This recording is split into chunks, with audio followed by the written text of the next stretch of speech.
तो कल हमने कुछ टैग्स पढ़ लिए थे, हमारे इनपुट के जो टाइप्स है वो कुछ पढ़ लिए थे, कुछ बचे हुए हैं वो हम देख लेते हैं।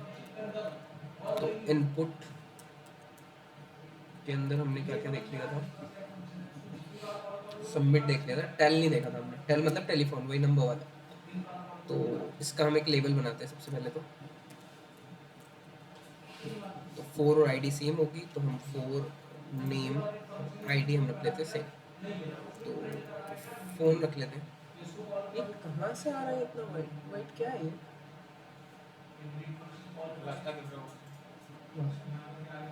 पर गिरा कहाँ से ये? दीवार में ऐसा कहाँ कर जाएगा? नहीं,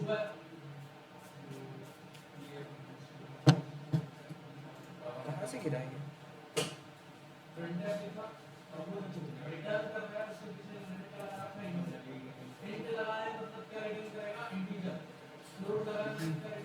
वो क्या रहा है ये? बहुत गिरा हुआ है, पता नहीं। इधर भी देखो बैक में। ठीक है, तो फ़ोन हमने लिख दिया है यहाँ पर। गर्मी लग रही है यार। कम कर रहा है। ऐसे दूर से काम कर। लेवल में हम लिख देते हैं फ़ोन नंबर, देन यहाँ पर हम प्लेस होल्डर लगा देते हैं, enter phone number.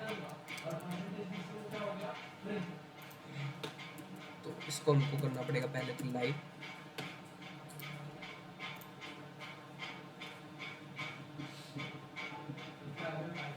Enter your phone number.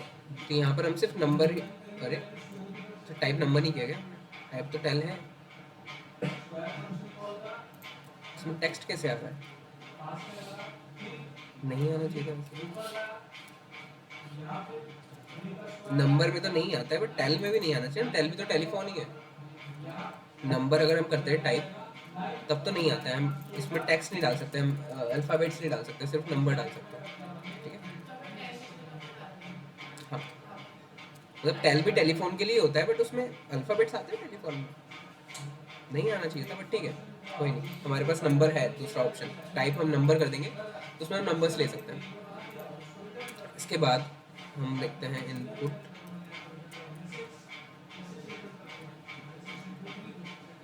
Tell के बाद टेक्स्ट तो हमने देखा ही है, टाइप टेक्स्ट तो नॉर्मली जिसमें हम फर्स्ट नेम लास्ट नेम लेते हैं। देन टाइम, तो टाइम के लिए अपना टाइम वाला इनपुट बन के आ जाएगा, तो यहाँ पर हम टाइम सेलेक्ट कर सकते हैं। तो अगर हमको मीटिंग फिक्स करनी है, हमको मीटिंग फिक्स करने वाली एक वेबसाइट बनानी है, या फिर जूम मीटिंग, या फिर वो सब होता है, उसमें टाइम भी होता है कि आपको मीटिंग का टाइम क्या रखना है। तो वैसा कुछ अगर आपको बनाना है तो आप टाइम वाला इनपुट दे सकते हो वहाँ पर। ठीक है, देन नेम और आईडी तो तुमको पता ही है। इनपुट, और हम देखते हैं टाइम हमने हमारा हो गया। यूआरएल अगर किसी से लेना है तुमको, किसी भी चीज़ का, तुम यहाँ पर इसके अंदर यूआरएल ले सकते हो। दिन जब वो सबमिट करवाओगे तो ऐसे यूआरएल वो चले जाएगा। ठीक है, देन इसके बाद इनपुट,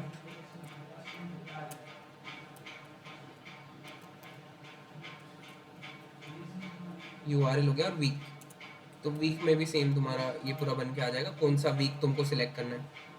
जैसे कोई तुमको एक वीक के लिए कहीं बाहर जाना है पूरे ग्रुप को, तो उसके लिए तुम सबसे सिलेक्ट करवा सकते हो कि कौन सा ग्रुप सिलेक्ट कर रहे हैं सब लोग। तो जो मैक्सिमम लोग सिलेक्ट करेंगे उस पर तुमको वो फिक्स कर दोगे तुम, है ना, कि उस वीक पे जाना है ऐसा।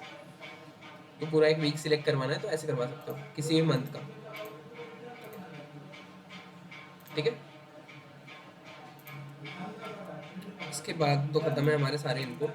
हमारे पास एक होता है टेक्स्ट एरिया, जहाँ पर हमको, जैसे अभी क्या होगा कि मैं एक एग्जांपल बताता हूँ इसका। आयुष, ये क्या कर रहे हो? लैपटॉप बंद कर दो पहले।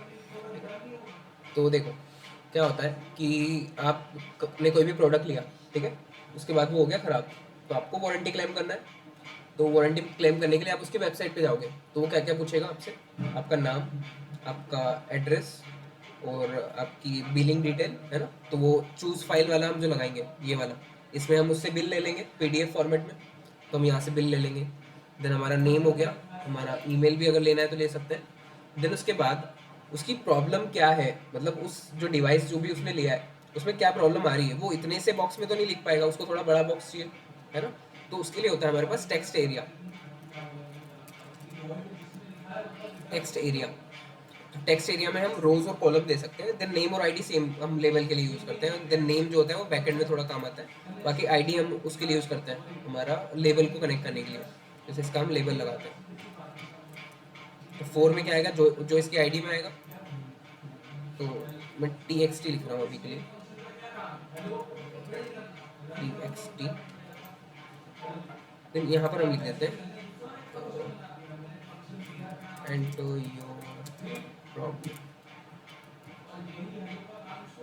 ठीक है। तो एंटर योर प्रॉब्लम, और ये टेक्स्ट एरिया आ गया। तो इसको हम बड़ा छोटा भी कितना भी कर सकते हैं यहाँ से, ये टेक्स्ट एरिया की प्रॉपर्टी होती है बाय डिफॉल्ट। तो यहाँ पर हम कितना भी टेक्स्ट लिख सकते हैं, ठीक है, कोई लिमिट नहीं है उसकी। लिमिट वहाँ पर भी नहीं है, पर वहाँ पर हमको दिख नहीं पाएगा पूरा, ठीक है। हम उसको स्क्रॉल वगैरह नहीं कर सकते, बट यहाँ पर हम इसको बड़ा छोटा भी कर सकते हैं। हमको स्क्रॉल करना है यहाँ पर तो स्क्रॉल भी कर सकते हैं। क्या लिमिट लगानी है? लिमिट आप लगा सकते हैं यहाँ पे मिन मैक्स लगा के। देन अगर कॉलम और रो छोटा करना है, जैसे बाय डिफॉल्ट ये इतना बड़ा आ रहा है ना, इतना बड़ा आ रहा है, तो ये क्या है, रोज है, और कॉलम ऐसे होते हैं हमारे। तो कॉलम उसकी विड्थ डिसाइड करेगा और रोज उसकी हाइट डिसाइड करेगा, ठीक है। तो अगर मैं रोज को कम कर दूँ, रोज को मैं कर दूँ 5, तो हाफ हो जाएगी उसकी हाइट, ठीक है।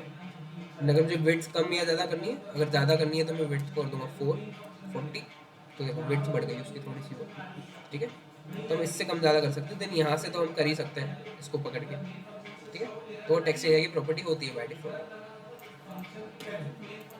देन इसको मैंने लेवल को कनेक्ट किया है, तो इस पर भी क्लिक करूँगा तो वो एक्टिव हो जाएगा, ठीक है।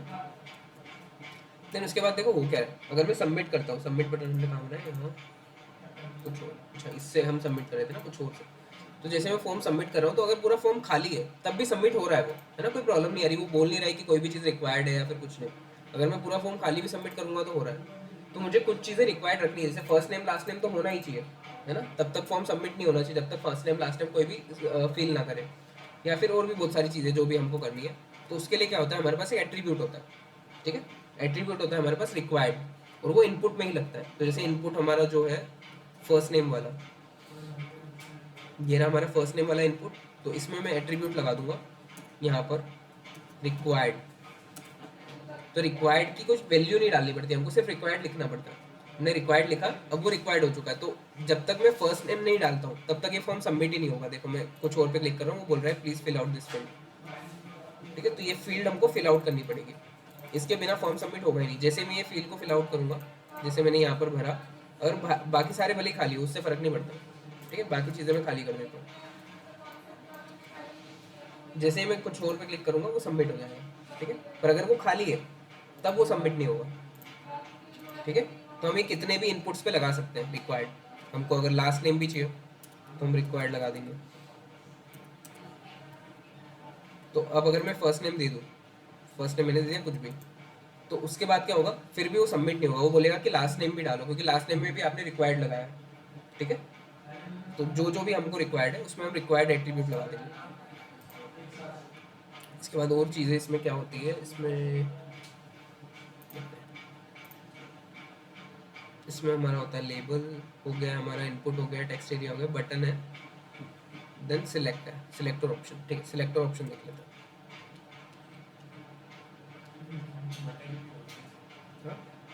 बटन हो गया ना, नहीं बटन सबमिट वाला हो गया, ये बटन ये वाला नहीं हुआ ना। इसको कैसे स्टाइल करते हैं वो बताया मैंने, नहीं बताया ना। पहले बटन देख लेते हैं। बटन, बटन के अंदर मैं लिखता हूँ साइन इन। तो ये हमारी बटन बन चुकी है साइन इन वाली। तो इसको मैं नीचे ले जाता हूँ, मैं बी आर टैग लगाता हूँ यहाँ पर। ये सारे इनलाइन ब्लॉक एलिमेंट है, तो वो क्या होता है कि वो अपनी स्पेस लेते हैं। तो ये नीचे आ गया। अब इसको मैं करता हूँ स्टाइल, तो बटन टैग से ही कर देता हूँ सिलेक्ट। तो हमने सी एस एस लिखी है स्टाइल के अंदर। तो बटन, तो देखो अब बटन की बॉर्डर क्या है, ये वाली जो ब्लैक दिख रही है वो बॉर्डर है बटन की, ठीक है। तो बॉर्डर के अंदर मुझे डिस्टेंस चाहिए, मतलब इस बटन को मुझे थोड़ा सा बड़ा करना है, तो मुझे अंदर डिस्टेंस चाहिए। तो मैं क्या दूंगा, पैडिंग, ठीक है। तो इसमें हम देंगे पैडिंग। तो देखो पैडिंग की मैंने चीज़ें बताई है ना कि सिर्फ एक वैल्यू देंगे तो वो चारों तरफ लेगा, दो वैल्यू देंगे तो वो टॉप नीचे मतलब ऊपर नीचे सेम लेगा और लेफ्ट राइट सेम लेगा, देन चार वैल्यू देंगे तो चारों तरफ अलग अलग। ये सबको पता है ना, पता है। देखो तो मुझे क्या करना है, मुझे टॉप बॉटम से कम देना है, लेफ्ट राइट से ज़्यादा देना है, क्योंकि बटन्स हमारे होते हैं रेक्टेंगुलर, है ना, स्क्वायर शेप में नहीं होते। अगर मैं सेम दे दूंगा तो स्क्वायर शेप हो जाएगा। तो हम क्या करते हैं, अब फर्स्ट जो प्रॉपर्टी आती है वो आती है टॉप और बॉटम वाली। टॉप बॉटम से मुझे 5 पिक्सल चाहिए और लेफ्ट राइट से मुझे चाहिए 20 पिक्सल। ठीक है, इसके बाद मुझे बैकग्राउंड कलर चेंज करना है, या फिर सबसे पहले तो बॉर्डर हटानी है, बॉर्डर मुझे चाहिए नहीं, बॉर्डर कर दूंगा मैं नन। ठीक है, तो बॉर्डर जो है वो हट जाएगी। उसके बाद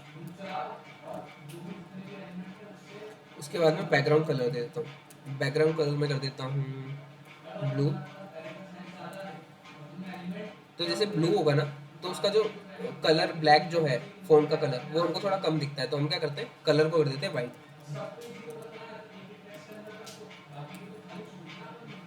कलर हो चुका है वाइट। देन उसके बाद हमको रेडियस अगर देनी है तो हम बॉर्डर रेडियस दे सकते हैं। बॉर्डर रेडियस 10 पिक्सल, एक रेडियस आ गई उसमें, है ना। हम फुल रेडियस देनी है तो इधर मैक्सिमम वैल्यू दे दो, कुछ भी 20 दे दूंगा तो वो फुल राउंड हो जाएगा। ठीक है, अब उसको देते हैं थोड़ी मार्जिन, क्योंकि वो ऊपर नीचे से थोड़ी सी हमको डिस्टेंस चाहिए। मार्जिन हम देते हैं 3 रैम। ठीक है, तो ये हमारा बटन है। और अभी देखो ये नॉर्मल बटन लग रहा है ना, इस कुछ कर नहीं रहा है कुछ खास, मतलब मूवमेंट होते हुए कुछ भी नहीं दिख रहा है कि वो बटन क्लिक भी हो रहा है या फिर नहीं हो रहा है, या फिर उस पर होवर कर रहा हूँ या नहीं मैं, वो मुझे समझ में नहीं आ रहा है। तो उसके लिए हम क्या लगाते हैं, बटन पे दो चीज़ें लगाते हैं। एक तो नॉर्मल हमारा बटन वाला होता है, और हम लगाते हैं इस पर होवर।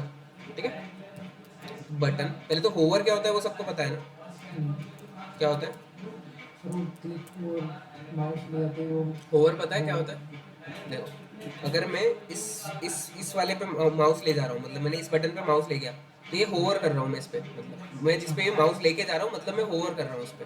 ठीक है, तो मैं इस पे माउस लेके जा रहा हूँ मतलब मैं होवर कर रहा हूँ। तो जैसे ही मैं माउस लेकर जा रहा हूँ तो बटन जो होना चाहिए वो पॉइंटर होना चाहिए, जो हमारा कर्सर है, जो ये ट्रायंगल शेप में जो कर्सर दिखता है हमारा एरो वाला, वो होना चाहिए अपना पॉइंटर, कि वो उस बटन पे पॉइंट करना चाहिए। तो सबसे पहले तो मैं कर्सर जो है उसको कर देता हूँ पॉइंटर। ठीक है, कर्सर पॉइंटर। तो देखो अब मैं कर्सर लेके जाऊंगा तो वो पॉइंटर बन जाएगा, एक हाथ वाला निशान बन जाएगा ऐसे। ठीक है, तो ये हमको हर बटन पे बनाना होता है, ये यहाँ पर भी नहीं है तो हमको लगाना होगा, है ना। तो ये हमने जैसे इस पे लगाया है, जैसे इस पे होवर करेंगे तो वो पॉइंटर बन जाएगा। उसके बाद जो उसका बैकग्राउंड कलर है वो ब्लू है, तो ब्लू से हम चेंज करके थोड़ा सा अलग कर देते हैं, हम थोड़ा सा इधर लाइट कर देते हैं उसको। तो जैसे मैं उस पर होवर करूँगा थोड़ा सा वो लाइट हो जाएगा, तो मुझे डिफरेंस पता चलेगा कि हाँ मैं होवर कर रहा हूँ उस पर, है ना, हमको पता चलेगा। उसके बाद हम शेडो भी दे सकते हैं, तो बॉक्स शेडो, शेडो अभी नहीं बताता, चलो चलो। ठीक है, बैकग्राउंड कलर हमने दे दिया, या फिर हम क्या कर सकते हैं, हम बॉर्डर दे सकते हैं। तो बॉर्डर में दे देता हूँ 1 पिक्सल सॉलिड ब्लू, नहीं ब्लैक देते हैं, 1 पिक्सल सॉलिड ब्लैक।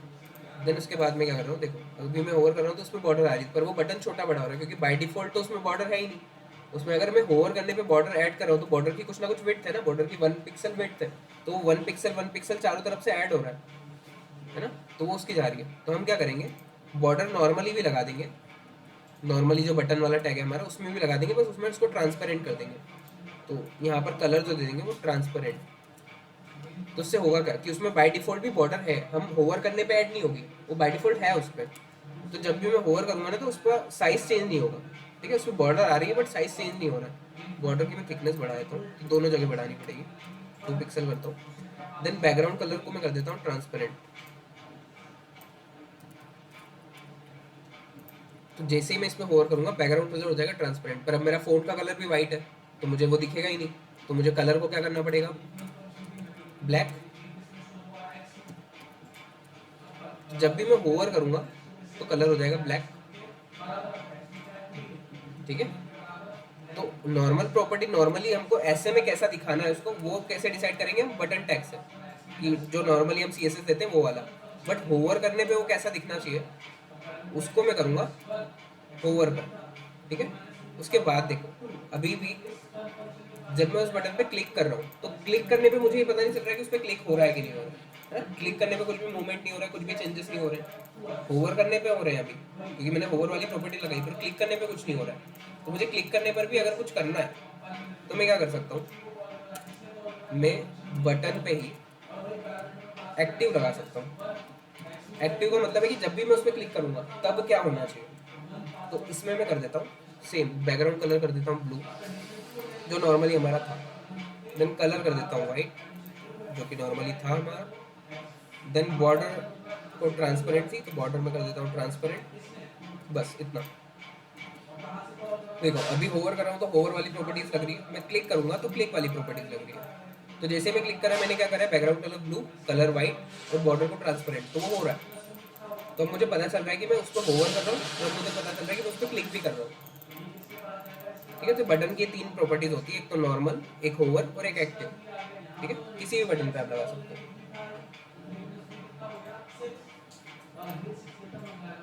बटन हमने देख लिया, अब हम देख लेते हैं सिलेक्ट और हमारा ऑप्शन। ठीक है, सिलेक्ट और ऑप्शन कहाँ पर काम आता है, जहाँ पर हमारे बहुत सारे ऑप्शन होते हैं हमारे पास और कोई एक हमको सिलेक्ट करना होता है। तो यहाँ पर मैं एक बी आर टैग लगाता हूँ, उसके नीचे हम करते हैं यहाँ पर। तो देखो सिलेक्ट और ऑप्शन के लिए क्या करना पड़ता है, सबसे पहले सिलेक्ट टैग लगाना पड़ता है। सिलेक्ट टैग, उसका नेम और आईडी में उसके लेबल का जो भी हमको लगाना है। ठीक है, उसके बाद जो इसके बीच में आता है वो आता है ऑप्शंस। इसके अंदर जो इसका चाइल्ड आता है वो आता है ऑप्शन। तो ऑप्शन में हमको वैल्यू देनी होती है, तो ये वाली जो वैल्यू एट्रीब्यूट में हम दे रहे हैं वो आती है हमारे बैकएंड में काम कि किसने क्या सिलेक्ट किया है, तो ये वाली जो भी इसमें वैल्यू लिखी होगी वो हो जाएगी बैकएंड में। ठीक है, तो यहाँ पर मैं लिख देता हूँ, हम बनाते हैं कार्स के बीच में, तो कार हम फर्स्ट तो हम कार लिख लेते हैं, देन कार। तो देखो क्या हुआ, यहाँ पर बन गया सिलेक्ट एन ऑप्शन, ये वाला। ठीक है, सिलेक्ट से ये पूरा हमारा एरो वाला ये बॉक्स बनता है। देन इसके बाद ऑप्शंस जितने हम डालते हैं उतने ऑप्शंस यहाँ पर आ जाते हैं। तो मैं इसको कॉपी पेस्ट करता हूँ, देखो तो इतने ऑप्शंस हमारे पास आ जाता है ना, कोई भी मैं सिलेक्ट कर सकता हूँ। तो यहाँ पर हम क्या करेंगे, वैल्यूज़ को चेंज कर देंगे। मैं यहाँ पर कर देता हूँ BMW, यहाँ पर भी BMW, यहाँ पर कर देते हैं होंडा, यहाँ पर कर देते हैं, कौन सी करते हैं, टोयोटा, इसको हटा दें। देखो तो सबसे पहले आ रहा है कार्स जो बाय डिफॉल्ट होता है, या फिर इसमें सबसे पहला ऑप्शन वो डालते हैं सिलेक्ट वाला, सिर्फ सिलेक्ट लिखा हुआ होता है, तो हमको कुछ भी अगर सिलेक्ट नहीं करना होता तो हम उसी ऑप्शन पे छोड़ देते हैं। तो कार BMW सिलेक्ट करोगे तो BMW, होंडा सिलेक्ट करोगे तो होंडा, टोयोटा करोगे तो टोयोटा। ठीक है, जहाँ पर भी हमको ऐसा सिलेक्टर बनाना है वहाँ पर हम सिलेक्ट और ऑप्शन का यूज़ कर सकते हैं। ठीक है, तो यहाँ हमारा फॉर्म होता है खत्म। ठीक है, फॉर्म में इतनी चीज़ है, और कुछ छूट रहेगा फॉर्म में, इतना ही है हमारा। सिलेक्ट ऑप्शन हो गया, बटन हो गया, टेक्स्ट एरिया हो गया, इनपुट हो गया और लेवल भी हो गया। ठीक है, तो ये हमारा फॉर्म वाला सेक्शन खत्म है। अभी हमको क्या करना है, अभी आप लोगों को बनाना है एक फॉर्म, HTML फॉर्म।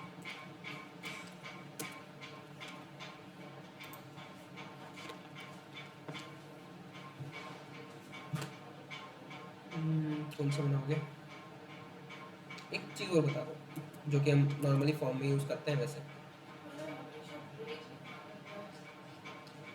ब्रेक हमने इसलिए लिखा है क्योंकि वो एक इनलाइन ब्लॉक एलिमेंट है, तो वो उसी लाइन में आ जाएगा, मतलब इस टेक्स्ट एरिया के जस्ट बाद वो आ जाएगा। नहीं नहीं, हम डेव बनाएंगे अलग अलग, जैसे हम बना रहे थे ऊपर। मैंने सब में बनाया नहीं क्योंकि वो थोड़ा सा हेक्टिक था। तो डेव फॉर्म ग्रुप हमने जैसे बनाया, तो एक ग्रुप में कर दिया पूरे उसको, मेल फीमेल अदर, पूरा हमारा एक जेंडर वाला सेक्शन है, तो उसको हमने एक डेव में डाल दिया। देन हमारा चेक बॉक्स वाला एक पूरा था, तो उसको हमने एक डेव में डाल दिया वैसे। ठीक है, तो ग्रुप करना पड़ेगा।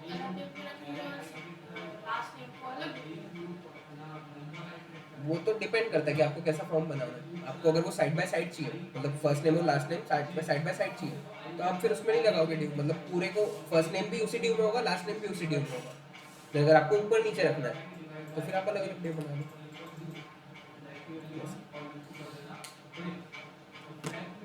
देन उसके बाद अभी आपको जो बनाना है वो बता दो।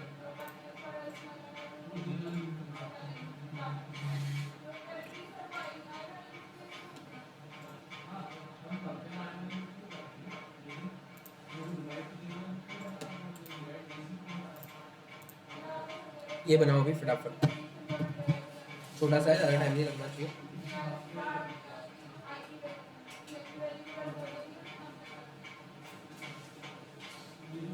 ये जो sign up login get started ये बटन ही है, ठीक है, तो बटन को उस हिसाब से स्टाइल करना है।